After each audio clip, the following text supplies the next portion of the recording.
Assalamualaikum warahmatullahi wabarakatuh. Hari ini kita akan membahas sebuah materi yang berjudul tentang manajemen kurikulum dan program pembelajaran. Mari sama-sama kita lihat. Oke, apa itu kurikulum? Nah, pengertian kurikulum berasal dari bahasa Yunani, ya, yang terdiri dari dua kata yaitu karir, yang artinya itu adalah pelari. Yang kedua adalah kariri, yang artinya tempat berpacu. Nah, pelari di sini diibaratkan peserta didik, ya, atau siswa. Tempat berpacu ini adalah lembaga, dan hasil dari tempat berpacu ini tentunya adalah tujuan akhir dari pendidikan tersebut. Sedangkan menurut Undang-Undang Nomor 20 Tahun 2003 Pasal 1 Ayat 19, kurikulum itu adalah seperangkat rencana dan pengaturan mengenai tujuan, isi, dan bahan pelajaran, serta cara yang digunakan sebagai pedoman penyelenggaraan kegiatan pembelajaran untuk mencapai tujuan tertentu. Ya, ini pengertian dari kurikulum. Selanjutnya, manajemen kurikulum. Nah, apa itu manajemen kurikulum? Manajemen kurikulum itu adalah proses, ya, usaha bersama. Tujuannya apa? Untuk memperlancar pencapaian tujuan pembelajaran, ya, yang dititik beratkan pada usaha, ya, sehingga menghasilkan kualitas belajar mengajar yang efektif dan efisien. Itu adalah pengertian dari manajemen kurikulum. Selanjutnya, kita lihat dulu perkembangan kurikulum yang ada di Indonesia. Ya, mari kita lihat sejarahnya. Oke, kurikulum yang pertama kali itu ada namanya kurikulum tahun 1947. Nah, kurikulum ini isinya tentang apa? Kurikulum ini adalah pendidikan yang diajarkan ini lebih menekankan kepada pembentukan karakter manusia Indonesia merdeka, berdaulat, dan sejajar dengan bangsa lain di muka bumi ini.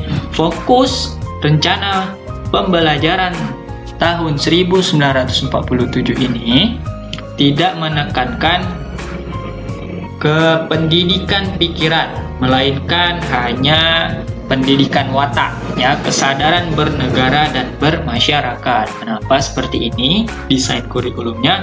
Karena ini baru merdeka, ya, Indonesia baru merdeka, jadi ini ditekankan semangat patriotisme, ya, terus kesadaran bagaimana sih cara bernegara dan bermasyarakat.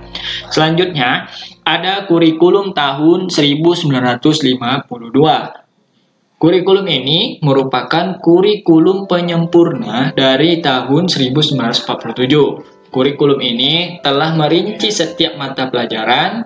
Silabus mata pelajaran telah menunjukkan secara jelas seorang guru mengajar suatu mata pelajaran, ya. Jadi di sini sudah ada bahannya secara jelas, guru itu mau ngajar apa serta materinya apa-apa saja yang akan disampaikan. Jadi sudah jelas. Tahun 1964, ya, ini adalah kurikulum baru lagi. Ya, ini adalah pembaharuan lagi dari tahun 1952. Apa isi kurikulum tahun 1964? Yaitu pembelajaran ini dipusatkan pada program Pancawardhana, ya, Pancawardhana yaitu pengembangan moral, kecerdasan emosional atau artistik, ya. Atau di sini ada keprigelan atau keterampilan dan jasmani. Nah, itu. Selanjutnya ada kurikulum 1968. Nah, kurikulum pertama sejak jatuhnya Soekarno dan digantikan oleh Soeharto. Berarti kurikulum ini adalah kurikulum masa Orde Baru, ya. Kurikulum ini bertujuan membentuk manusia Pancasila sejati, kuat dan sehat jasmani, mempertinggi kecerdasan, keterampilan jasmani, moral, budi pekerti, dan keyakinan beragama. Muatan materi pelajaran bersifat teoritis, tidak mengaitkan dengan permasalahan faktual yang ada di lapangan. Yang selanjutnya ada kurikulum 1975. Di dalam kurikulum ini, metode, materi, tujuan pengajaran dirinci dalam prosedur pengembangan sistem instruksional, atau disingkat dengan PPSI.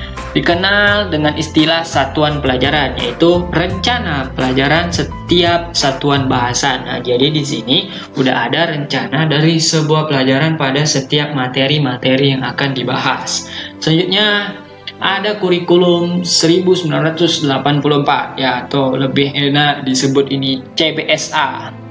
Kurikulum ini mengusung pendekatan proses atau proses pembelajaran berpusat kepada keahlian. Posisi siswa ditempatkan sebagai subjek belajar dari mengamati sesuatu, mengkelompokkan, mendiskusikan hingga melaporkan. Model ini disebut dengan sistem atau cara belajar siswa aktif CBSA. Bahkan sering juga diplesetkan catat buku sampai habis. Dari 84 kita beranjak ke kurikulum 94. Nah, ini adalah penyempurna dari kurikulum 84 karena dinilai sebanyak memiliki beban belajar yang terlalu berat untuk siswa. Jadi di sini kurikulum 84 ini dikritik habis-habisan karena alasan terlalu berat beban belajarnya. Baik itu dari muatan nasional sampai muatan lokal, misalnya bahasa daerah, kesenian, keterampilan daerah, dan lain-lain. Dari 94 ada kurikulum yang familiar bagi kita, yaitu kurikulum 2004 atau disebut dengan KBK, kurikulum berbasis kompetensi. Di kurikulum ini menekankan pada ketercapaian kompetensi siswa baik secara individual maupun klasikal, berorientasi pada hasil belajar dan keberagaman. Kegiatan belajar menggunakan pendekatan dan metode yang bervariasi. Jadi sudah banyak metode pembelajaran yang di sini. Sumber belajar bukan hanya guru, tetapi juga sumber belajar lainnya yang memenuhi unsur edukatif. Jadi sudah bisa dari media. Dulu masih ada namanya media cetak ataupun lingkungan sekitar. Yang penting aturannya dia memenuhi unsur-unsur edukatif. Beranjak dari 2004 KBK mengalami inovasi lagi, perubahan, yaitu tahun 2006. Sering kita dengar dengan sebutan istilah KTSP kurikulum tingkat satuan pendidikan. Bedanya di sini, pemerintah pusat menetapkan standar kompetensi dan kompetensi dasar. Nah, di sini bedanya. Guru dituntut mampu mengembangkan sendiri silabus dan penilaian sesuai kondisi sekolah dan daerahnya. Jadi, guru diharapkan mampu mengembangkan dari SK dan KD yang ada ini sesuai dengan daerah masing-masing, sesuai dengan kemampuan dari siswanya. Yang selanjutnya diperbaharui lagi, ada namanya kurikulum 2013 atau ke-13. Nah, di sini memiliki 3 aspek penilaian, yaitu aspek pengetahuan, keterampilan, dan aspek sikap perilaku. Jadi bedanya antara KBK dan KTSP dan K13 itu terletak pada cara pendekatan di proses pembelajarannya. Kalau dia di KTSP itu sering disebut dengan istilah teacher centris, guru menjadi pusat pembelajaran. Sedangkan K13 yaitu student centris, yaitu yang murid menjadi pusat pembelajarannya.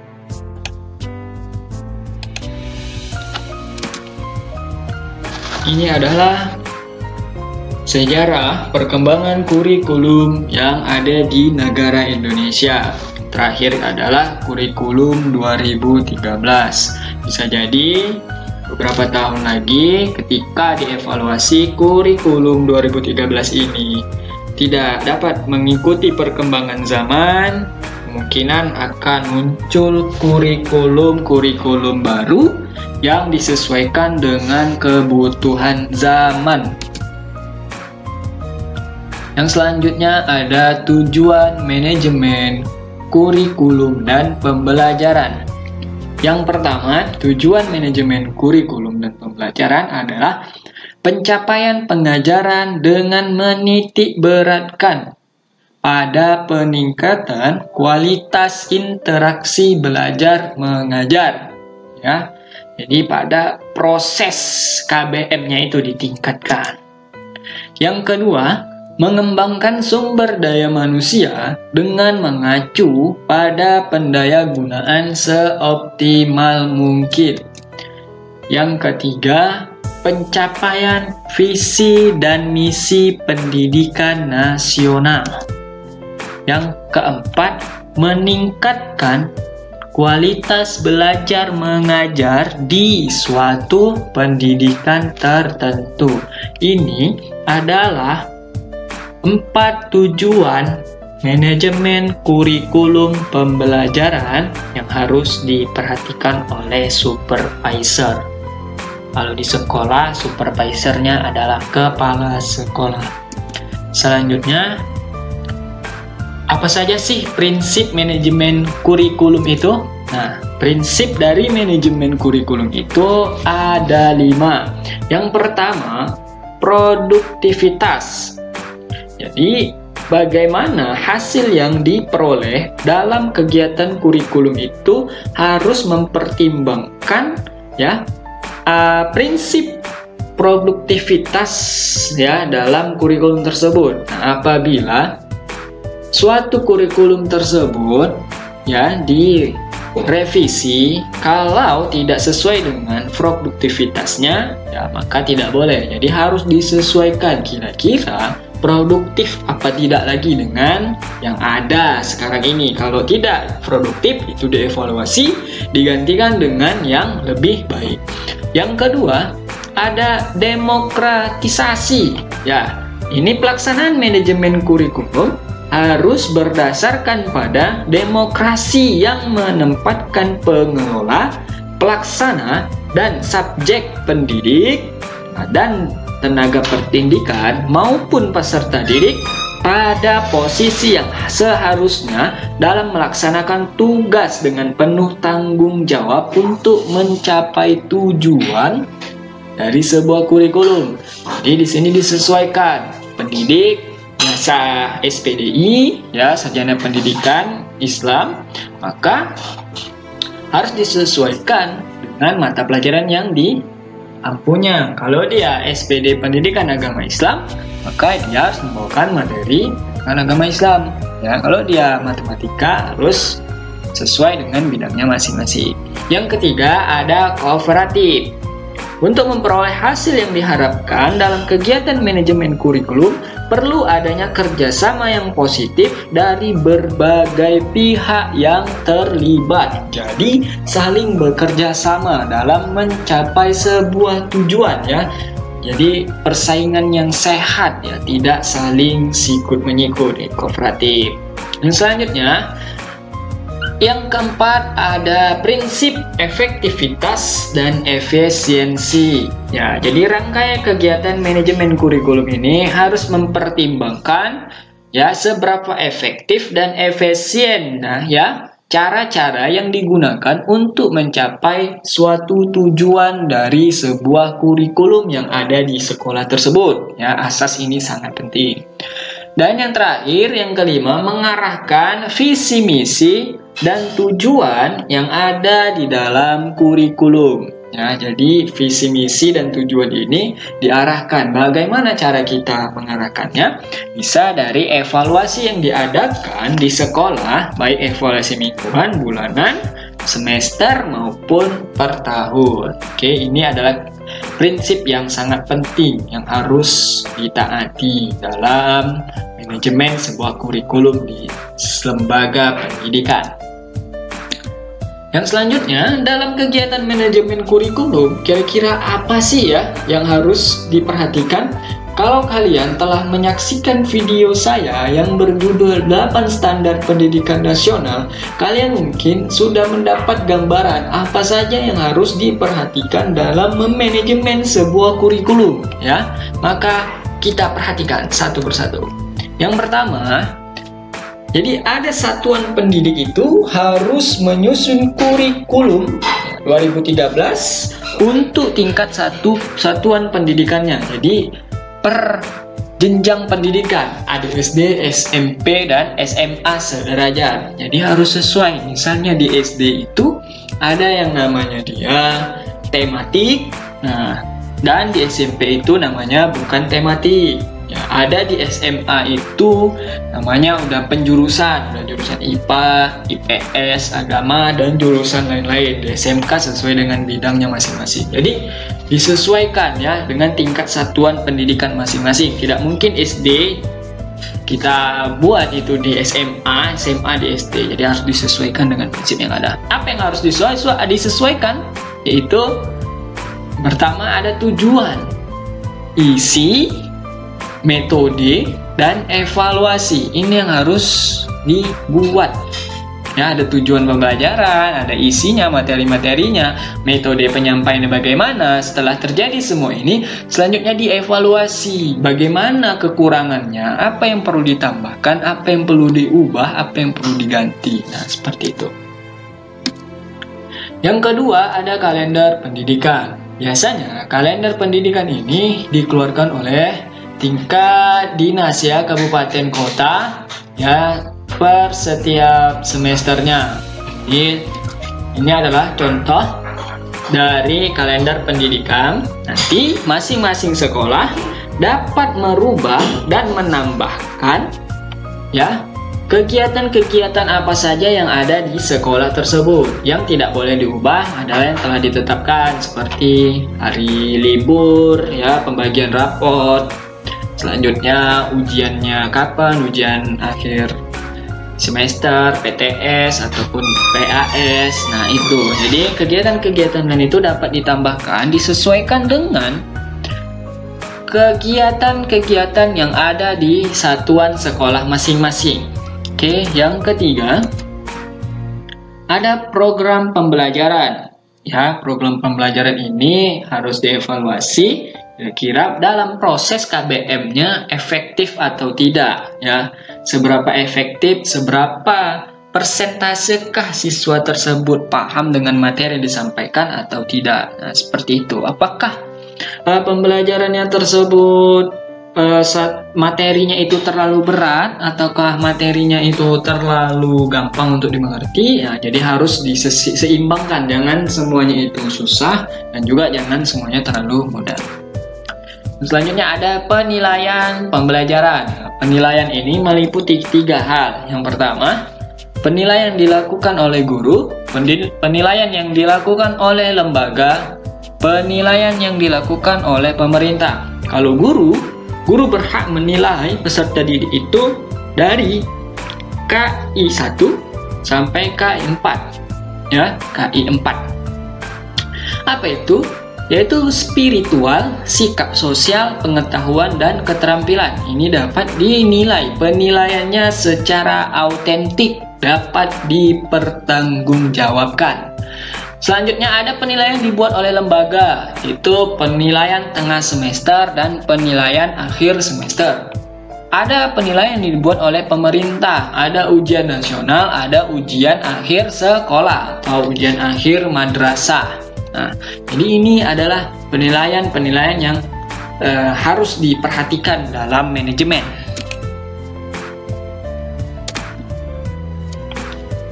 Yang terakhir ada peraturan akademik, yaitu peraturan-peraturan yang ditetapkan madrasah dan ditujukan kepada peserta didik masing-masing. Ya, contohnya bisa peraturan kedisiplinan, peraturan tentang sikap, peraturan tentang seragam siswa, peraturan tentang kebersihan, dan peraturan tentang kehadiran siswa. Oke, Oke, jadi inilah yang harus dilakukan ya dalam proses manajemen kurikulum yang ada di sekolah. Oke, sekian dan terima kasih. Wassalamualaikum warahmatullahi wabarakatuh.